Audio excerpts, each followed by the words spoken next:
Even before the first half was over, Real Madrid had stopped trying to outplay Messi. They were trying to survive him. Every time he touched the ball, there was real danger, either from what Messi was about to do to them, or from what they were about to do to Messi.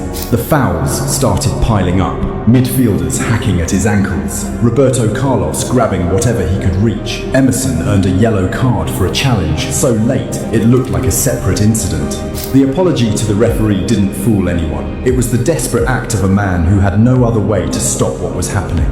The Bernabeu was watching something it hadn't seen before, a 19-year-old who was not just surviving the physicality of El Clasico, but inviting it. Every time they knocked him down, he got up and asked for the ball again, not with anger, with calm.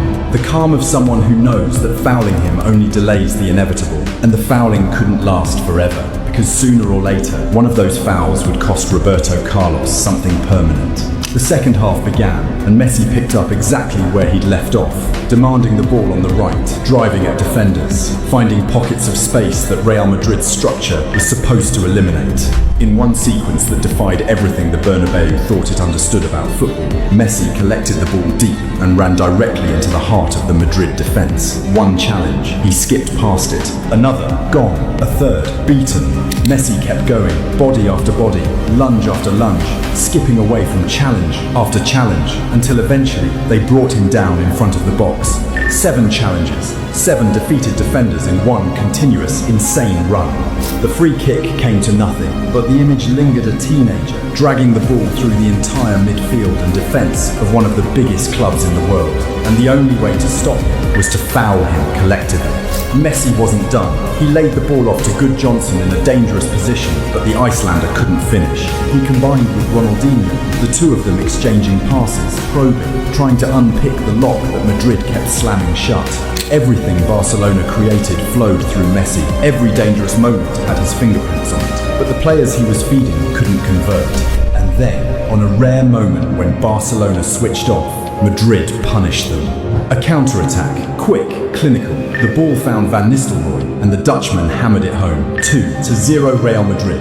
The scoreboard now read Madrid in complete control, but the truth on the pitch was something else entirely. The best player in the stadium was 19 years old, wearing Barcelona's colours, and hadn't stopped running at defenders since the 20th minute. Messi took the ball again, this time combining with Ronaldinho, quick passes, 1-2s, the two artists trying everything to drag Barcelona back into the match. The football was relentless, chance after chance built and wasted. Barcelona's finishing was failing the teenager who was creating it all. Then Saviola, who had come on as a substitute, burst through and slipped Messi in behind the Madrid defence, clean through on goal, one-on-one with Casillas. The chance to make the scoreboard match the reality of what had been happening all night. Messi struck it. The ball flew just past the post, side netting. He should have scored.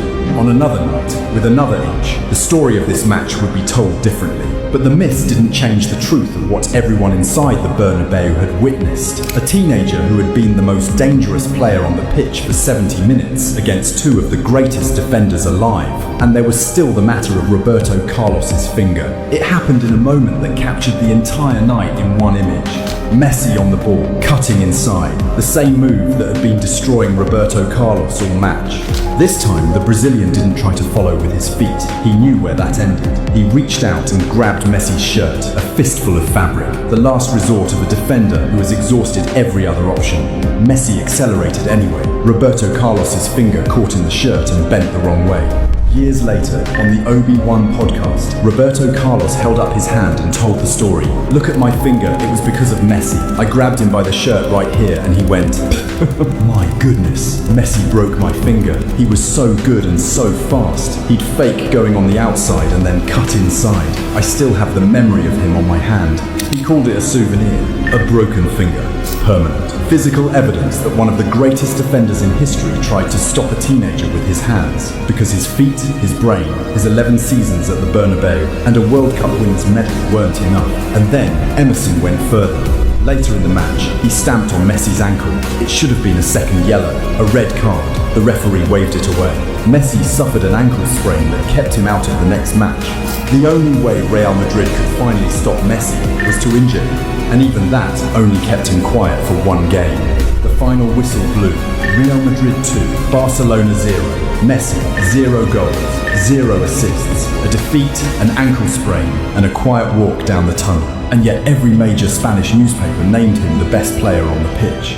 But the most important thing that happened that night didn't happen on the grass or in the press box. It happened in the tunnel, when Roberto Carlos turned to the man walking beside him, the reigning Ballon d'Or winner, the captain who had lifted the World Cup 4 months earlier, and said 6 words that would echo across the next 20 years of football.